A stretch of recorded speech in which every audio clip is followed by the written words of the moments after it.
As the NBA and the Players Union hammered out a new collective bargaining agreement last season, the league pushed for a fix to get the players on the court more often.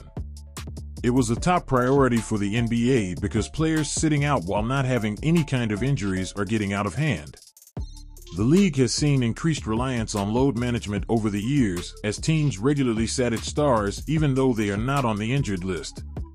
Shannon, do you have a problem with it? I got a big problem with that. It's the second time he's been out in 2 weeks of the NBA season. Don't make it seem like here we are 10 weeks into the NBA season. We're 2 weeks in and he's already load managing. I just want to know how long you got to work to get PTO? I mean, how you start a new job, you start a new job, and within the first 2 weeks, you're like, hey, I need some time off. As teams put players on the bench, it resulted in nationally televised games being watered down, devaluing ticket prices to what had been scheduled as premium games, and left fans disappointed because they paid top dollars, but they wouldn't be able to see the top players. Now the league is hoping that this new rule that they recently instituted will mitigate all of that. The new rule specifically said that a player must play a minimum of 65 games to be eligible for major individual awards such as the MVP and All-NBA teams. And for a player to be eligible for a Supermax contract or extension, he must have won an MVP in any of the 3 previous seasons or have made an All-NBA team, first, second, or third, and/or won Defensive Player of the Year in the most recent season or 2 of the 3 previous seasons. So, not surprisingly, the new rule has generated plenty of debate and negative reactions from the players. Tyrese Halliburton returned from injury after missing 10 of his 11 last games. He had this to say to The Athletic on the NBA's 65-game policy, quote, I think it's a stupid rule, like plenty of the guys in the league, but this is what the owners want. So as players, we got to do our job playing 65 games if we're able to. So that's what I got to do, take care of my body to be able to play in those games. And I think you're seeing other players in the league kind of face the same thing as long as the owners are happy. I just don't like it how it forces players to play even if they're injured, if they want to achieve something. You want to see, the best product out there at all times. That's the point of the league, but, we want to keep people safe at the same time, and, it definitely puts people at risk.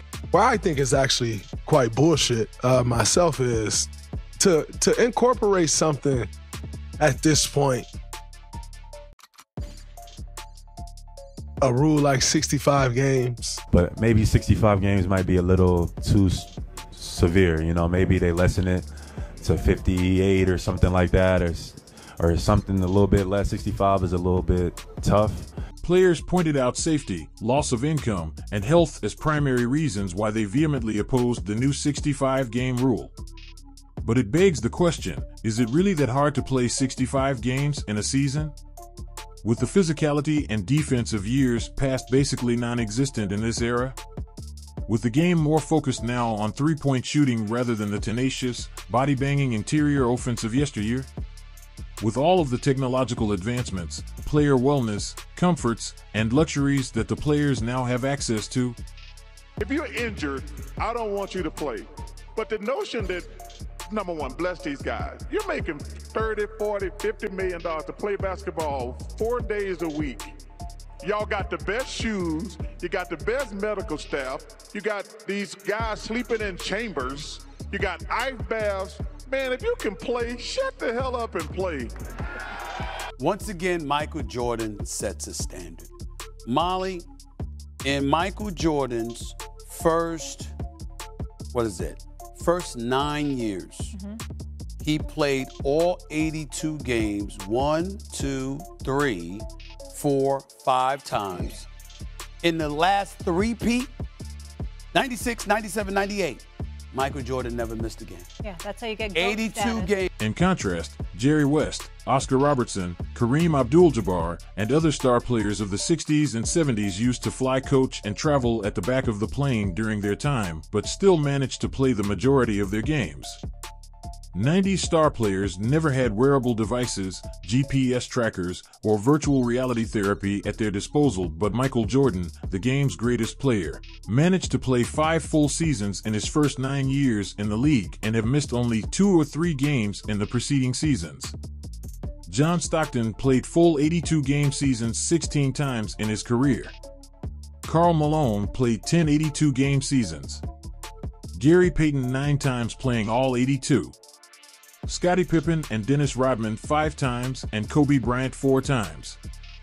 What about protecting their bodies? Stop protecting their bodies. How many times did Stevie and I be in a New York Knicks locker room in the 90s, and I got Ewing, who's got 2 bad knees with his feet in the ice buckets, basically can't walk, and he's out there 82 games a year. But maybe they don't want to do that to their Well, I mean, why not? beat them. That's for being a professional athlete. You're not 100% every day. You show up and work, don't you?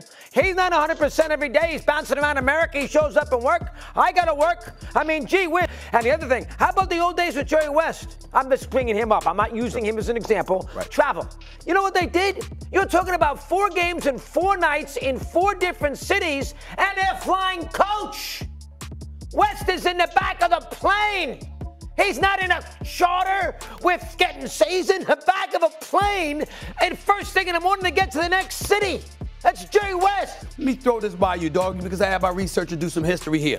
Michael Jordan played in at least 78 games a season in 12 of his 15 seasons. 9 times he played all 82 games. John Stockton, 16 times, all 82 games. Karl Malone, 10 times, all 82 games. Michael Jordan, Gary Payton, 9 times, all 82 games. Scottie Pippen, Dennis Rodman, 5 times. Kobe Bryant, 4 times. And that was in the era when the physicality of the NBA was at the apex of its powers, where you will meet behemoths of the ring inside in the persons of Shaquille O'Neal, Patrick Ewing, Dikembe Mutombo, David Robinson, Hakeem Olajuwon, and Alonzo Mourning. Where bulk up all NBA talent and bad boy power forwards like Charles Barkley, Malone, Rodman, Charles Oakley, Anthony Mason, Dale and Antonio Davis, Shawn Kemp, and Larry Johnson will clobber you when you attempt to drive into the basket. Where pesky, all defensive guards like Jordan, Payton, Stockton, Isaiah Thomas, Joe Dumars, Bryant, Eddie Jones, and John Starks will hound you like Dobermans while you explore the perimeter. In the last 3-peat years of the Chicago Bulls, which are 1996, 1997, and 1998, Michael Jordan never missed a game and played all 82 games of each season. He doesn't have cryotherapy, hyperbaric chambers, and Normatec leg boots like what LeBron James has at his disposal, but Jordan, at the advanced age of 39 and playing for the Washington Wizards, still managed to play all 82 games of that last season in Washington. He never sat down games because Jordan knew that somewhere along the seats of an arena, there was someone who would see him play for the very first time. I remember in those days, again, because I was at NBA Entertainment and doing the television stuff, that he felt an obligation to play every game. Yeah. I mean, he knew, not just for a television audience, but he knew, and every time he played, there were families, there were others who had saved their money, potentially scalped the ticket in those days, as they called it, to see Michael Jordan play. And I think he personally felt that. It weighed heavily on him. Maybe there were even times he played that maybe doctors didn't want him to play. But as you know, it was a different time. Michael Jordan loved the game so much that he had a love for the game clause in his contract that allowed him to play basketball anytime, anywhere, for any reason. Most NBA players try and preserve their bodies as much as possible. That's why playing in the off-season or charity events is off the table most of the time. But not MJ.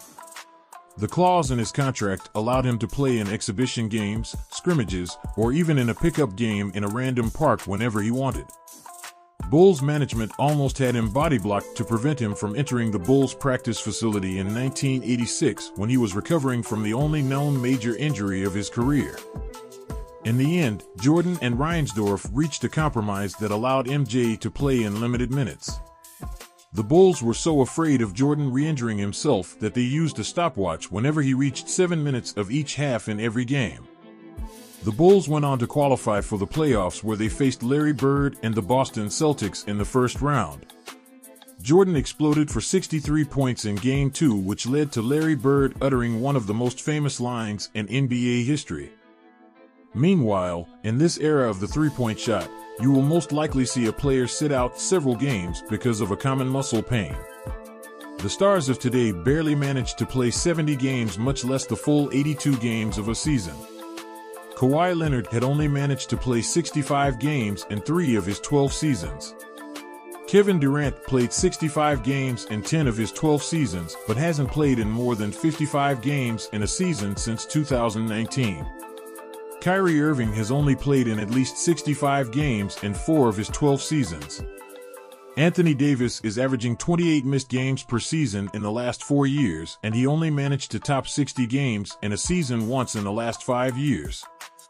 Bradley Beal played in at least 65 games in 4 of his first 7 seasons, but hasn't played more than 60 games a season since 2019.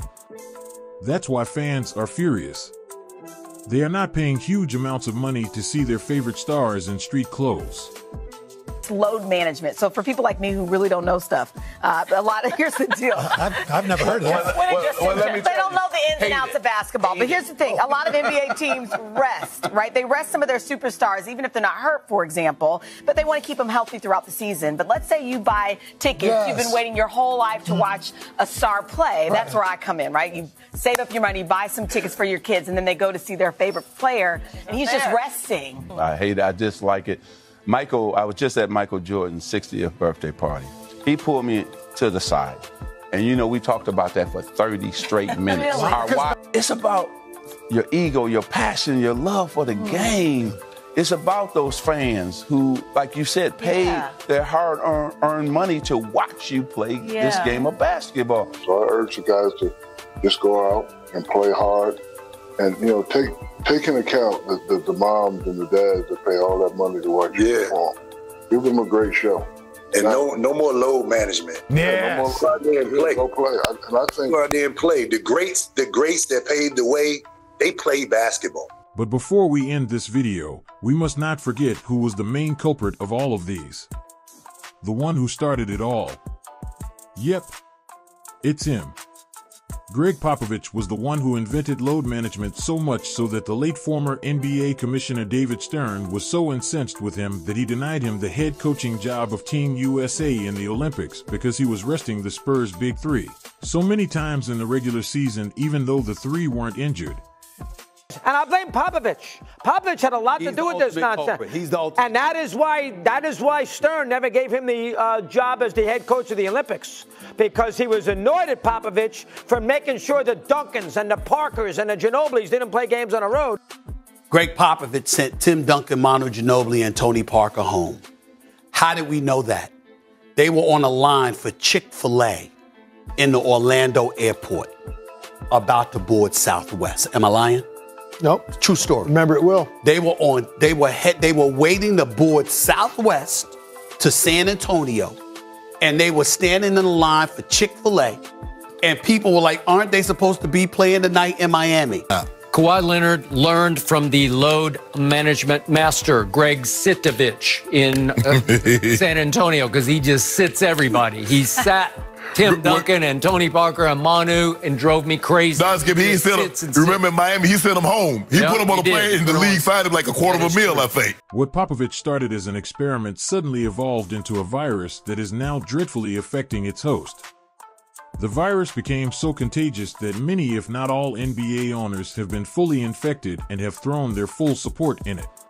Kenny, that's a great point, and I want to make clear, this isn't about the players not wanting to play. To your point, load management was a concept that came from our teams, a belief that by strategically resting players, they were going to perform better later in the season. And the fact is, having had a bunch of seasons of data now, frankly, to look at it, it's not proven in any way that it's effective in terms of keeping. In fact, injury rates haven't declined at all despite the load management. The virus was now so widespread that network executives and fans alike were so sick of it and were now screaming in pain in unison.